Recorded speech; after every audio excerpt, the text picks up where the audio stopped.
Hello good morning student, welcome back to E classes. देखिए बच्चों, इस वीडियो में हम पढ़ेंगे व्याकरण का 12 पार्ट। तो उसमें क्या है, पर्यायवाची शब्द। पर्यायवाची शब्द किसे कहेंगे ये जानना जरूरी है। तो देखिए बच्चों, एक समान अर्थ देने वाले शब्द को पर्यायवाची या समानार्थी शब्द कहते हैं। क्या कहते हैं? समानार्थी या पर्यायवाची शब्द कहते। तो सूरज के आने से रोशनी हो जाती है, हाँ सूर्य के आने से उजाला हो जाता है। तो देखिए, हम एक बात को कहने के लिए दो अलग अलग शब्दों का प्रयोग करते हैं। सूरज कहो या सूर्य, दोनों का अर्थ एक है। इसी तरह उजाला और रोशनी शब्दों का अर्थ भी एक है। तो कहने का मतलब ये हुआ कि एक समान अर्थ जो देते अर्थ वाले शब्दों को पर्यायवाची या समानार्थी शब्द कहते हैं।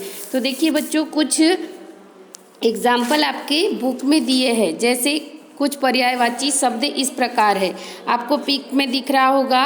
सूर्य, सूरज, सूर्य को सूरज, रवि, इसके तीन नाम है। देखिए, सूरज, सूरज और रवि, इसका तीनों का एक ही अर्थ होता है। जैसे दूसरा है पेड़, पेड़ को और क्या बोल सकते हैं हम? वृक्ष या तरु। फिर है फूल, फूल को पुष्प, सुमन। हाथी, गज, हस्ती। औरत को औरत, महिला, स्त्री।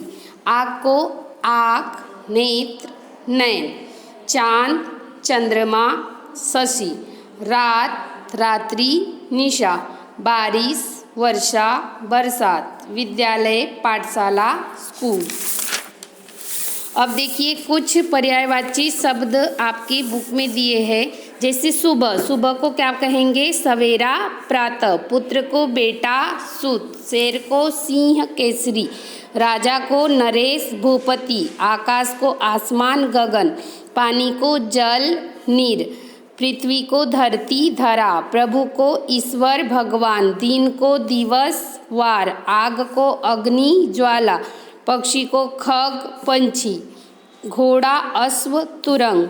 गुरु, शिक्षक, अध्यापक। हवा, पवन, वायु। पहाड़, पर्वत, शैल। बादल, मेघ, घन। बगीचा, वाटिका, उपवन। जंगल, वन, कानन। माता को माँ, मैया। संसार को विश्व, जगत। कमल को पंकज, जलज। घर को भवन, गृह।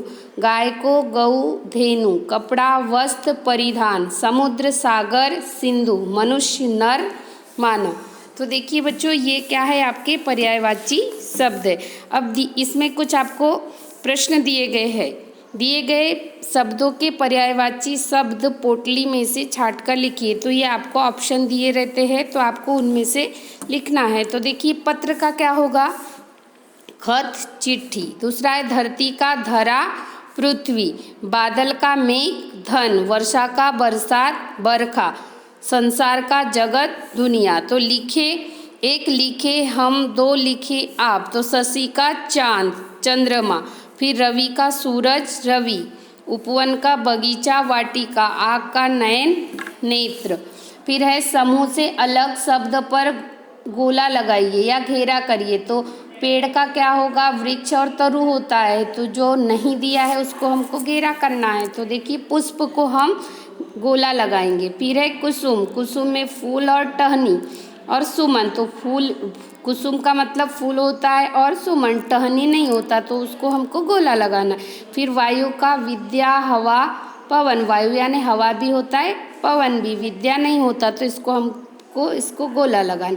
फिर चित्र देखकर दो पर्यायवाची शब्द लिखना है। तो देखिए, आपके पास पिक्चर दिए हैं, उनके पर्यायवाची शब्द आपको लिखना है। फूल, पुष्प। भवन, गृह। पत्र, खत। अग्नि, ज्वाला। पेड़, वृक्ष। फिर है निम्नलिखित शब्दों को उचित पर्यायवाची शब्दों से रेखा खींचकर मिलान कीजिए। तो देखिए, वस्त्र है तो इसका मिलान कैसे होगा? चीर से। अध्यापक, शिक्षक। प्रभु, ईश्वर। ज्वाला, अग्नि। घोड़ा, तुरंग। पंछी, खग। नीर, जल। तो देखिए बच्चों, ये हो गए आपके पर्यायवाची शब्द जो आपको अपनी नोटबुक में भी लिखने हैं। तो ये पर्यायवाची शब्द किसे कहें?